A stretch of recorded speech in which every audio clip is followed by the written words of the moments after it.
ओम नमः शिवाय। जय श्री कृष्णा। माता भगवती की जय हो। आप सभी को शारदीय नवरात्र की अत्यंत हार्दिक शुभकामनाएं। मित्रों, पूरे 9 दिनों की धूमधाम और पूजा पाठ के बाद अब शारदीय नवरात्र का पर्व समापन की ओर बढ़ रहा है। नवरात्रि की अष्टमी और नवमी तिथि पर कन्या पूजन के साथ ही नवरात्रि व्रत पूर्ण माना जाता है। इसके बाद माता रानी की चौकी को स्थान से हटाकर पहले की तरह ही मंदिर में स्थापित कर दिया जाता है और बाकी सामानों का भी या तो विसर्जन कर दिया जाता है या दोबारा मंदिर में स्थापित कर दिया जाता है। माता की चौकी पर 9 दिनों के लिए कलश की स्थापना की गई होती है और इसे विसर्जन के दिन हटाया जाता है। कन्या पूजन के बाद इस कलश का क्या किया जाना चाहिए, ये बहुत कम लोग ही जानते हैं। आज की वीडियो में हम कुछ महत्वपूर्ण प्रश्नों के उत्तर जानेंगे जो कलश विसर्जन से संबंधित है। देखिए, जैसे कलश स्थापना के कुछ महत्वपूर्ण नियम होते हैं, ठीक उसी प्रकार से कलश विसर्जन के भी कुछ विधि विधान होते हैं।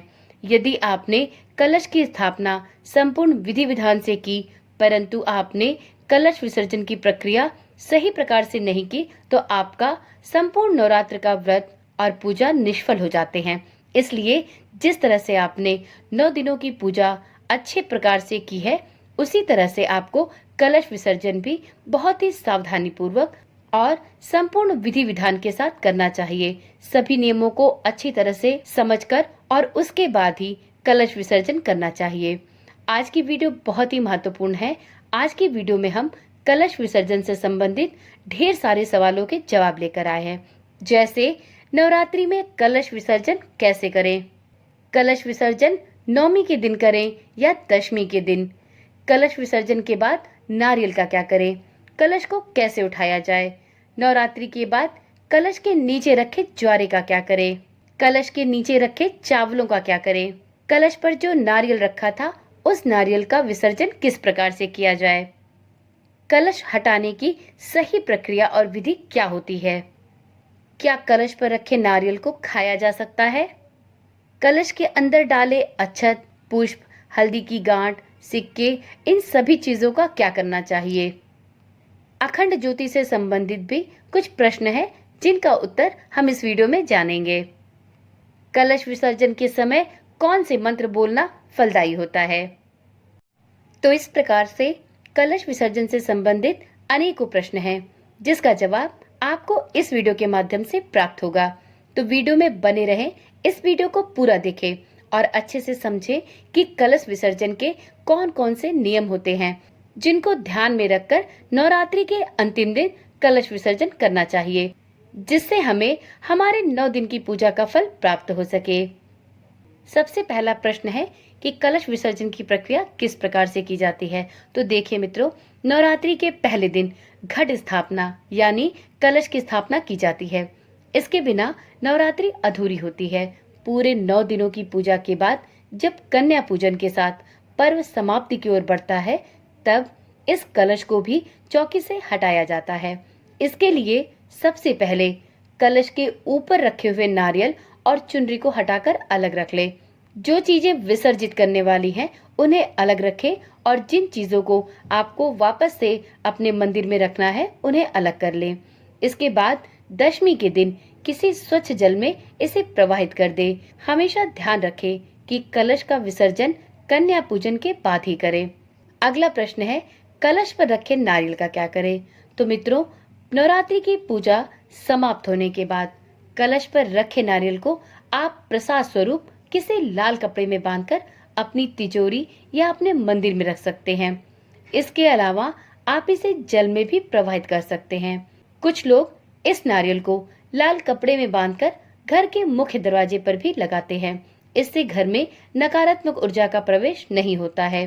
हालांकि ध्यान रखें कि इस नारियल को प्रसाद समझकर कभी भी खाना नहीं चाहिए, क्योंकि आपने इस नारियल के अंदर माता भगवती का आवाहन किया था, तो इस नारियल को कभी भी खाए नहीं। सबसे अच्छा विकल्प होता है कि इस नारियल को किसी भी शुद्ध बहते जल में प्रवाहित कर दे, और यदि ऐसा संभव ना हो तो आप इसे अपने पूजा के मंदिर में रख सकते हैं और या फिर आप इसको अपने धन के स्थान पर रख सकते हैं। अगला प्रश्न है, कलश में रखे जल का क्या करें। तो मित्रों, पूरे 9 दिनों तक कलश में जल भरकर रखा जाता है। पूजा समाप्त होने के बाद आप इस जल को पूरे घर में छिड़क सकते हैं। ऐसी मान्यता है कि इस पवित्र जल को छिड़कने से घर की सारी नेगेटिव एनर्जी दूर होती है और घर में सकारात्मक ऊर्जा का माहौल बनता है। तो इसके लिए आप इस जल को आम के पत्तों से पूरे घर में छिड़काव करें। बाथरूम को छोड़कर आप घर के एक एक कोने में इस जल का छिड़काव कर सकते हैं और बाकी बचे हुए जल को आप तुलसी या किसी अन्य पौधे में भी डाल सकते हैं।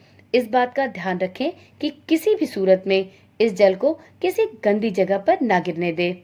अगला प्रश्न है कि कलश का विसर्जन किस तिथि पर करना चाहिए। तो मित्रों, कलश का विसर्जन नौमी या दशमी तिथि के दिन किया जाता है। इन्हीं दिनों को कलश उठाने के लिए सबसे शुभ माना जाता है। कलश का विसर्जन नौमी तिथि में कन्या पूजन के बाद किया जा सकता है और कई जगहों पर दशहरे के दिन कलश उठाने का विधान है। तो आप देख लें, आपके घर में, आपके क्षेत्र में जिस दिन कलश का विसर्जन किया जाता हो, आप उस दिन अपने घर के कलश का विसर्जन कर सकते हैं। यदि आपके घर नौमी तिथि पर कलश का विसर्जन किया जाता है तो आप इस वर्ष 11 अक्टूबर को, जिस दिन नौमी तिथि है, उस दिन आप कलश का विसर्जन ना करें, क्योंकि 12 अक्टूबर को सुबह के 10:58 तक नौमी तिथि है। तो आप 11 अक्टूबर को भूलकर भी कलश का विसर्जन ना करें। आपको यदि नौमी तिथि पर कलश का विसर्जन करना है तो आप 12 अक्टूबर को सुबह के 10:58 से पहले अपनी पूजा की चौकी और कलश को थोड़ा हिला दें। इससे विसर्जन की प्रक्रिया प्रारंभ हो जाती है। बाद में आप संपूर्ण विधि विधान के साथ समय लेकर कलश का विसर्जन कर सकते हैं। और यदि आप दशमी के दिन कलश विसर्जन करना चाहते हैं तो आप 12 अक्टूबर को सुबह के 10:58 के बाद से किसी भी समय कलश का विसर्जन कर सकते हैं, क्योंकि 12 अक्टूबर को सुबह के 10:58 के बाद से दशमी तिथि लग जाएगी। तो आप देख ले कि आपको नौमी के दिन कलश विसर्जन करना है या दशमी के दिन। अगला प्रश्न है कि कलश विसर्जन के समय कौन से मंत्र को बोलना चाहिए। तो मित्रों देखिए, बहुत कम लोग ही जानते हैं कि कलश विसर्जन का एक मुहूर्त होता है और साथ में कलश विसर्जन की प्रक्रिया भी बहुत ही महत्वपूर्ण होती है। जिस प्रकार से कलश स्थापना संपूर्ण विधि विधान के साथ की जाती है, उसी प्रकार से साधक को कलश विसर्जन की प्रक्रिया भी संपूर्ण करनी चाहिए। तो कलश विसर्जन के लिए सबसे पहले एम हीम क्लीम चामुंडाय विच्चय इस मंत्र का उच्चारण करते हुए पूरे भक्ति भाव से कलश के ऊपर रखे नारियल को आप आराम से उठाएं। फिर इस नारियल को लाल चुनरी में बांधकर अपनी माँ, पत्नी, बहन या बेटी को दे दे। इसका तात्पर्य है कि आपके घर की किसी भी महिला सदस्य को आप यह नारियल दे दे। फिर कलश में लगे आम के पत्तों से कलश के पानी को पूरे घर में छिड़के। इस प्रकार से कलश विसर्जन की प्रक्रिया को पूर्ण करें। देखिए, एक समस्या ये भी होती है कि लोग सोचते हैं कि हमने जो कलश स्थापित किया था उसका क्या करें। तो देखिए, यदि आपने तांबे, पीतल, चांदी इन सब में से किसी भी धातु का कलश रखा था तो आप उसको वापस से अपने पूजा के मंदिर में रख सकते हैं। लेकिन यदि आपने मिट्टी के कलश की स्थापना की थी तो उसका एकमात्र विकल्प उसको प्रवाहित करना ही होता है। अगला प्रश्न है, कलश के नीचे जो अष्टदल बनाए जाते हैं या फिर कलश के ऊपर जो चावल रखा जाता है, उन चावल का क्या करें। तो मित्रों, कलश के नीचे जो चावल रखे हैं आप उसे इकट्ठा करके किसी पुजारी को दे सकते हैं। नवग्रह पूजा के सिक्के और अन्य पूजा के सिक्के जो आपने रखे हैं उसे भी आप उस पुजारी को दान में दे दें जिससे आपने अपने घर में नवरात्रि की पूजा कराई है। यदि आपने नवरात्रि की पूजा स्वयं की है तो आप उस पैसे को किसी भी ब्राह्मण को दे सकते हैं। और साथ में यदि आपको इन चावलों को देने के लिए कोई पुजारी या पंडित ना मिले तो ऐसी स्थिति में आप इन चावलों को गौ माता को भी खिला सकते हैं। गौ माता को चावल खिलाने का पुण्य भी आपको उतना ही प्राप्त होगा जितना किसी ब्राह्मण को देने से। एक प्रश्न ये है कि क्या कलश पर रखे नारियल को खाना चाहिए या नहीं खाना चाहिए। बहुत लोग कलश पर रखे नारियल को नवरात्रि संपन्न होने के बाद उसे तोड़कर खा लेते हैं। ये बहुत ही गलत है, ऐसा नहीं करना चाहिए। मित्रों, कलश के ऊपर जो नारियल रखा जाता है उसे चुनरी कलावा से लपेटकर पूरे 9 दिन तक इस नारियल की पूजा की जाती है और इसे मंत्रों से अभिमंत्रित किया जाता है और मान्यता है कि इस नारियल में माता भगवती का आवाहन होता है। तो यदि आपने उस नारियल में माता भगवती का आवाहन किया है, इसकी 9 दिनों तक पूजा की है, तो आपको भूल कर भी इस नारियल को कभी नहीं खाना चाहिए। या तो आप इसे चुनरी में लपेटकर अपने मंदिर में ही रखें, या आप इसे अपने धन के स्थान पर रख सकते हैं। और सबसे अच्छा उचित विकल्प यही है कि आप इसे बहते शुद्ध जल में प्रवाहित कर दें, क्योंकि इसमें आपने माता भगवती का आह्वान किया है। तो आप कोशिश यही करें कि आप इस नारियल को अन्य सभी विसर्जित करने वाले सामानों के साथ विसर्जित कर दें।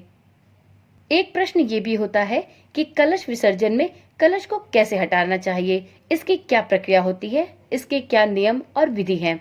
तो देखिए मित्रों, ज्योतिष के अनुसार यह कहा जाता है कि कलश को उठाने से पहले उसे 5 बार हिलाना चाहिए, इसके बाद ही कलश को उठाना चाहिए और कलश को उठाते समय देवी मंत्र का उच्चारण भी करते रहना चाहिए। अगला प्रश्न है कि नवरात्रि में जो ज्वारे उगाए हैं उसका क्या करें। तो देखिए, आप उस ज्वारे को भी जल में प्रवाहित कर सकते हैं या आप उसे गौ माता को खिला सकते हैं। और आप चाहें तो ज्वारे का कुछ अंश एक कपड़े में लपेटकर अपने मंदिर में या अपने धन के स्थान पर भी रख सकते हैं। यह बहुत ही शुद्ध और पवित्र माना जाता है। ऐसा माना जाता है कि माता लक्ष्मी आपके घर में इस ज्वारे के माध्यम से निवास करती हैं। एक प्रश्न ये भी है कि कलश में जो चीजें रखी जाती हैं उनका क्या करना चाहिए। तो मित्रों, कलश में जो सिक्का रखते हैं उसे आप उठाकर अपने माथे से लगाकर अपनी तिजोरी या पर्स में रख सकते हैं। कलश और अखंड ज्योति में बंधे कलावे को धीमे से खोलकर अपने हाथों में बांध ले। यह देवी का सिद्ध रक्षा कवच कहलाता है, जो आपको हर मुसीबत में रक्षा प्रदान करता है। कवच सूत्र बांधते हुए जो भी देवी मंत्र याद हो उसका स्मरण करते रहें और साथ में उसका उच्चारण भी करते रहें। यह सूत्र घर के सभी सदस्य पहन सकते हैं। अगला प्रश्न नवरात्रि में जलाए गए अखंड ज्योति से है। कुछ लोग जानना चाहते हैं कि उस अखंड ज्योत का क्या करें।